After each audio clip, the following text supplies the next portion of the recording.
Bitcoin perde espaço para o ouro. E aí? Tem muita gente procurando refúgio nele. Hoje nós vamos falar sobre esse tema e trazer essa importante proteção para os seus investimentos. Sou a professora Rosana Corales e você está aqui no Instituto Excelência no Bolso, canal que investe em você.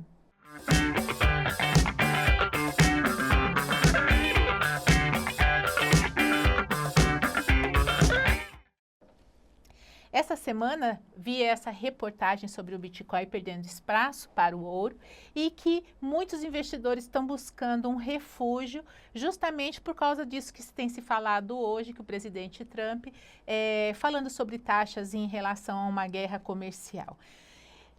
A ideia principal desta aula não é falar sobre a notícia em si, mas quais são os objetivos dela. Trazer para o investidor uma criação de conceitos. Então, o que é bom aqui? Aqui é bom você ter esse conceito de segurança. Você não pode, quando começa a investir, só pensar no início, não tem problema, você pensar em ganhar mais, buscar rentabilidade, mas ao longo do período, quando você já adquire um patrimônio, você também tem que se assegurar de que aqueles seus investimentos estão seguros. Então, esse é um dos objetivos. O outro é entender um pouco da economia e as perspectivas que englobam, né? Quer dizer, o que lá no futuro aquilo vai impactar para mim nos investimentos e nas tomadas de decisões que você for ter. Enfim, momentos de turbulência a gente sempre vai ter em vários momentos da economia. Então, o que a gente precisa? Da proteção.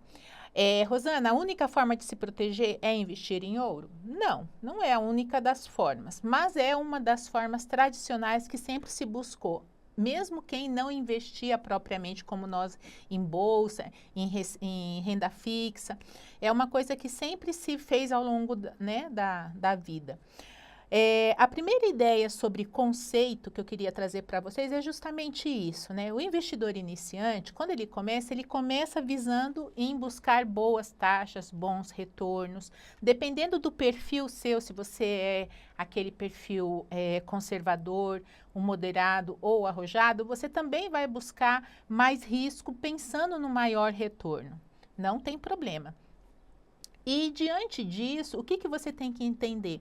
Que a economia, ela é cíclica e que ela impacta fortemente a sua carteira de investimento. Porque quando a gente fala em investidor, ele não pode pensar em investir apenas em um ativo. Ele tem que ter vários ativos para que ao longo de vários períodos, porque a ideia é de investimento de médio e longo prazo.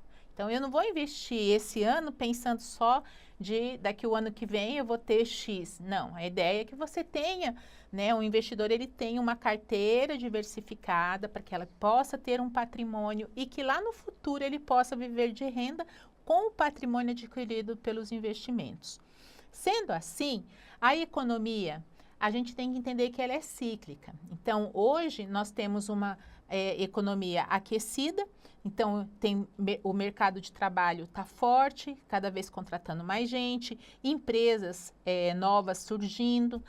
E qual que é a perspectiva disso, né? Quer dizer, hoje a gente também ouve falar muito sobre a inflação, porque por vários motivos ela veio nesse momento da economia e ela não quer abaixar. Então, o que hoje a gente tem em contramão da inflação? O Banco Central dizendo para a gente que nós temos que aumentar a Selic para que dessa forma a gente pressione para baixo a inflação e ela diminua. Então, qual que é a nossa perspectiva para o futuro? Então, nós já prevemos uma inflação mais alta. De novo, o Boletim Focus vai mostrando isso para a gente. Perspectiva de Selic a 15%. Agora, um novo presidente nos Estados Unidos dizendo que vai ter aumento de taxas. Então, todos os países vão se resguardando. Opa, o que nós devemos fazer? E junto com tudo isso, você ainda tem essa expectativa, porque o mercado nada mais é do que vários investidores que criam uma expectativa e diante daquilo fala, opa, o que eu vou fazer agora?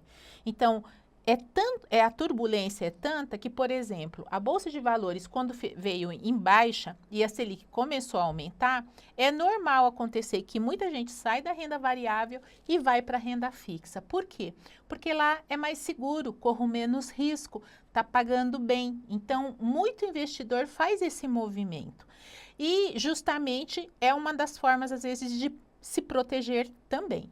Mas, como eu falava sobre a matéria, então, o que a gente tem que pensar agora? Em segurança. Esse velho, a gente está trazendo o gráfico da pizza, né?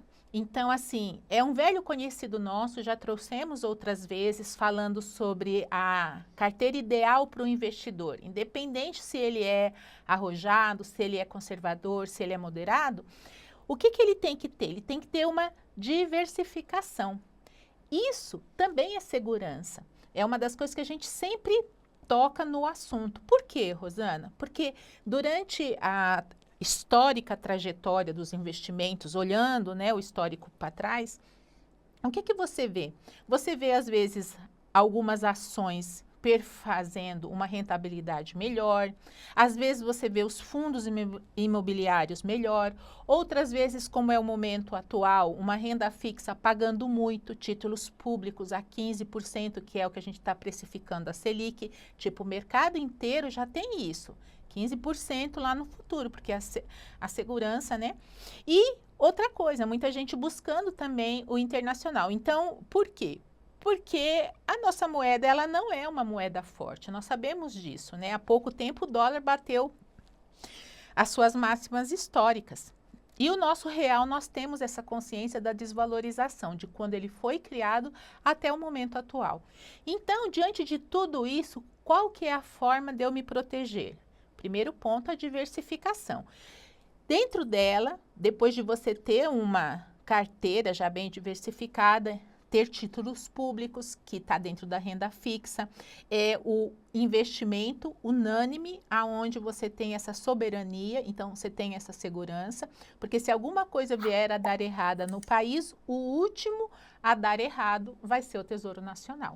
Então, os títulos públicos que são emitidos pelo Tesouro Nacional, você tem essa segurança a mais, perfeito? E a nossa segurança, quanto por cento que eu vou ter que colocar ali, já que o pessoal está procurando o ouro, né? Então, isso é uma coisa que vai depender também, e como, né? Em qual ativo de ouro que eu vou colocar essa segurança. Isso também é uma coisa que... E aí a gente vê isso como reserva de valor, né? Então, até pouco tempo, né?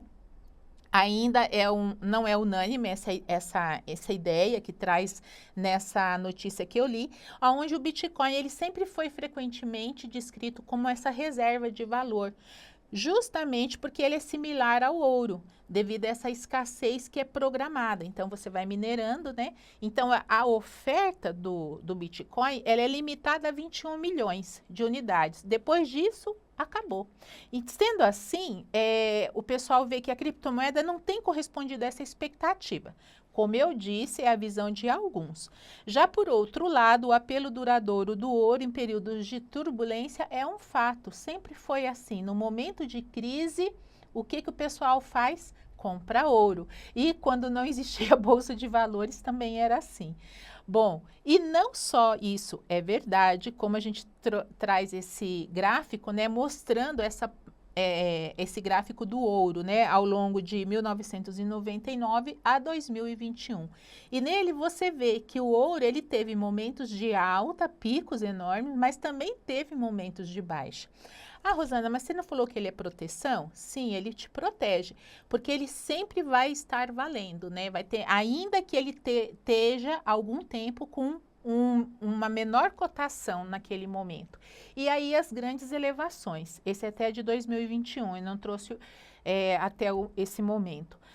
Mas outra coisa que chama a atenção é que justamente as reservas de ouro em 2020, em bilhões, foram enormes, a começar pelos Estados Unidos, depois a Alemanha, Itália, França e Rússia.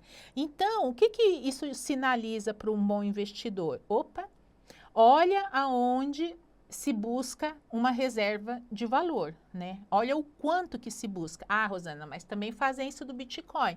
Sim, mas como a gente vem falando, né, ela tem muita volatilidade.